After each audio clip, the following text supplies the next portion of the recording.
ఇక్కడ ఏమేమి థింగ్స్ ఉన్నాయో ఒకసారి చూద్దాం. ఓకేనా? ఓకేనా? ఇప్పుడు చెప్పండి, ఇదేంటి? ఇది ఇది అందరు చెప్పండి, ఇదేంటి? ఇదేంటి? ఇదేంటి? ఇదేంటి? ఇదేంటి? ఇది అందరు చెప్పండి గట్టిగా, ఇదేంటి? ఎద్దు. ఇదేంటి?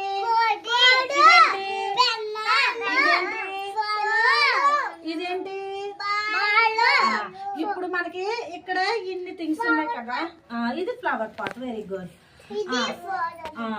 ఇప్పుడు ఇన్ని థింగ్స్ ఉన్నాయి కదా, అందరూ ఒక్కసారి కళ్ళు మూసుకోండి. Close your eyes. Close your eyes. అందరు చేతులతో మూసుకోండి కళ్ళు. Close your eyes. ఇందులోంచి ఒకటి తీసేస్తాను, అదేంటో మీరు చెప్పాలి. అందరూ కళ్ళు తెరవండి. Close your eyes. Open your eyes. ఇప్పుడు ఇందులో ఒక థింగ్ తీస్తాను, అదేంటో చెప్పండి. Very good. ఏం తీసాను? వెరీ గుడ్ రా. ఏం తీసాను? ఫ్లవర్ పాట్ తీస్తాను. బాగా చెప్పింది కదా గీతిక. గీతికకి అందరూ క్లాప్స్ కొట్టండి. గీతికకి అందరూ క్లాప్స్ కొట్టండి.